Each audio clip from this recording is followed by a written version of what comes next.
A lot of growers make cloning way harder than it should be. So in this video, I'm going to show you 3 easy tips that help your clone stay healthy and start rooting faster. Come on, but before we do, this video is sponsored by Real Growers Recharge. If you want thriving, not just surviving plants, you got to check out Recharge. Microbes break down those nutrients, feed the roots fast, and put out the no vacancy sign for pathogens. You get greener growth, stronger plants, and better yields. Come on, go check it out over at realgrowers.com. If it's your first time checking out Recharge, use the coupon code Scotty420. You save 20% off your first order. Now, come on, Hasi, let's simplify cloning. I've been crushing it at cloning, man. All right, so you are kind of a clone-only guy. This is where you really excel at, is getting clones and starting from clone. I think I've been doing it for 25 years. Okay. I think maybe 30 years, probably more than half my life I've been cloning. I've done it really complicated with a $400 Aero cloner, and I've done it really simple with a heat mat and a clone dome. And that's what I'd like to tell you how to do today. All right, so let's talk about some of the easiest ways to set yourself up for success with cloning. First one's really easy, and that is clone from healthy plants. And I'm looking right through you into my grow right now, and I had a plant that I wanted to save this variety. It was a gelinade. It was those giant buds in there, and I had just one kind of sickly mother. I thought that I was going to end up throwing it out until I saw what it yielded, and I'm like, I need to get this back. So I could have cloned from it and put that sickly clone in the chamber and expected it to, since I cut all the roots off and cut its support system off, expect it to thrive. It's not going to. So what I ended up doing instead is just rehabbing that mother. Now the mother has pushed out new shoots. It is looking really good. I'll give it another few days or a week, and then I'll take my clones off it.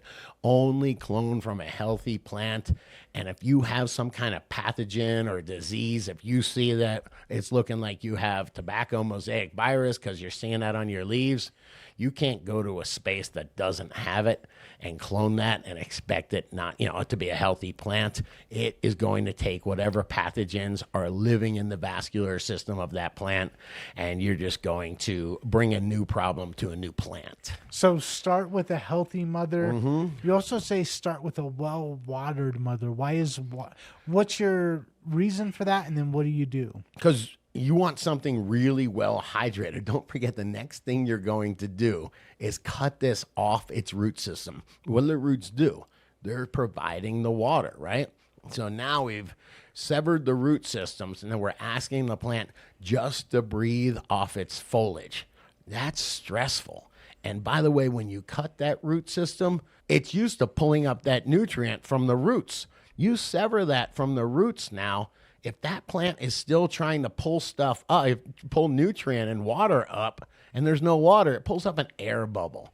And if there's one thing that you're not supposed to have in a clone, it's an air bubble that'll just kill the clone immediately. So if you water the plants, you water your mother plant, even if it's just an hour before you're about to take clones, and then spray the plant. Take your squirt bottle and just spray the plant. Spray it with your cloning solution, whatever it is. I use Clonex cloning solution. I dilute it. I'll spray the plant so it's getting that little bit of nutrient, getting that little bit of hormone through the foliage. And that's how I'm going to be able to keep a plant where it's not so thirsty that it sucks up an air bubble. And then to also prevent the air bubbles, don't you dip your clones in something? Yeah, I'll take my clone. If I'm doing a bunch of them, I'll just take a bucket of water. Usually I do like Clonex. I will use Clonex cloning solution, and I also use the gel. The solution just has a little bit of rooting hormone, the tiniest bit of NPK, so when they start getting roots. But yes, I'll take like a little bucket or something like that, and I'll cut a bunch of clones. I'll throw them right in the bucket, so if they are thirsty or whatever, they can't even suck up that air bubble. And then after they've been sitting in that bucket of water for a little bit, I took 20 or 50 or 100 clones, then I can take them to a workbench or someplace where I'm comfortable, make my final cuts, and then I immediately, even though they're hydrated, I immediately put them in cloning gel. They have really inexpensive. The cloning gel is a little bit more expensive than the cloning powders. It's just rooting hormone is basically IBA. But the gel for me does it seals up that wound, for lack of where the cut is, and that keeps it, even if it is thirsty, even if it gets in the highlight and it wants to suck up something, it doesn't have a chance to because it's blocked by that gel basically. And then how quickly after that do you put it in your rooting cubes? Immediately after I make that second cut, I'll immediately put it in my rooting tube, and then I only put maybe 12, maybe 15 at the most. I don't know. I shouldn't say. Somewhere around there, 15 clones in one cloning chamber. So usually it takes me, I don't know, 4 or 5 minutes to do that. I'm pulling them out of the water. I'm cutting them, put them in the chamber, and then that chamber is more or less, sealed after 5 minutes. I think the lawyer said 12 clones. 12, yes. 6 clones in veg and 6 clones in flowering. Yes. This is allegedly, all right? I'm just a fictional character here, man. All right. So only take clones from a healthy, well-watered mother. Where at on the mother are we going to be taking our clones? Now, this is maybe going to be a little controversial. I grow big old plants with big old tops. The tops that I grow are that big around. If I were to only take tops, first off, I'd have a hard time fitting more than 4 or 5 in a cloning chamber. And if you think about the logic of it, if I take a giant top with big leaves, those leaves don't have a rooting system anymore. They now have to stay alive just by whatever humidity and mist is in that dome. If I have my choice and I have to support, a whole giant plant like that, or a plant that's maybe an inch and a half around, I'll do better with the smaller plant. So I don't normally take, if I've got a huge healthy top that's, 5 inches around, I'll look right under it. Usually right under it, there's really healthy foliage that you can pull off, and then you can make some clones out of. A lot of times I'll cut the top off, and there will be 2 or 3 healthy clones, and maybe they're that big. Maybe they're 2 inches and 2 inches around at most. If I put them in the chamber and use good technique, don't let them suck up an air bubble, you can get, like I said, I think I get at least 15 clones in one of those little chambers. 12.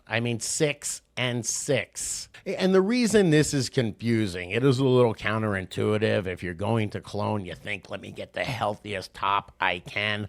Of course, you want to go for that healthy branch, but just avoid that tippy top. Cut that off, and you'll be surprised. There will be 2 or 3 really good cloning sites, cloning opportunities right below. And for me, that's the best place to clone from. Yeah, those slightly smaller leaves are going to be better to support while they're trying to grow their own root system than a big giant leaf. A big giant leaf needs a lot of water. It holds a lot of water.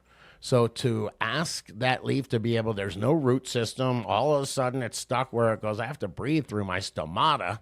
You better make sure that you have everything really dialed in. I'm not saying you can't do it, but for me, when it comes down to all that size, all that room that I'm losing inside the dome, I'd rather, and the idea that it is a little bit more difficult to keep that, I'd rather go with a 5 or 6 smaller clones in 6 smaller clones. Okay, clone from healthy, well-watered plants.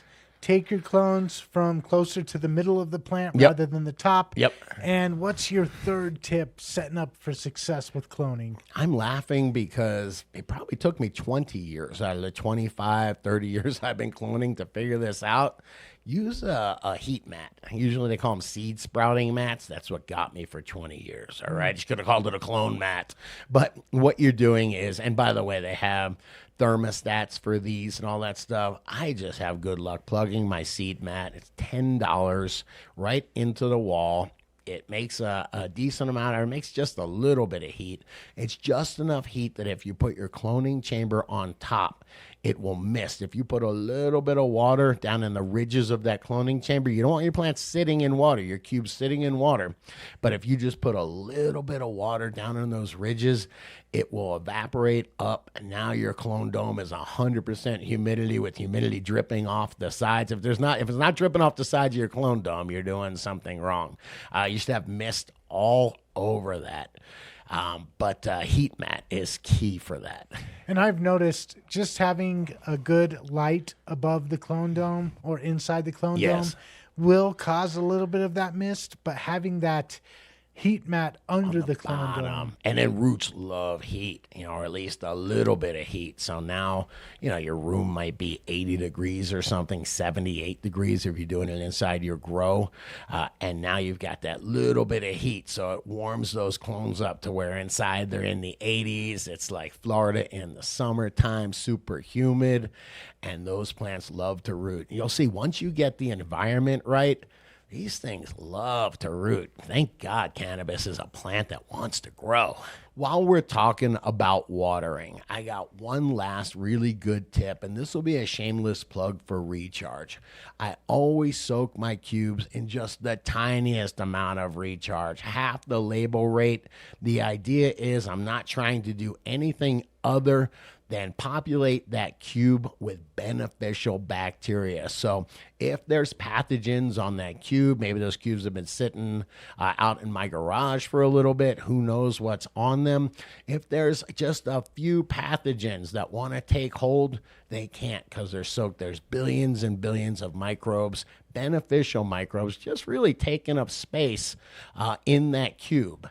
And then what else a cool benefit is mycorrhizae. Mycorrhizae colonizes roots.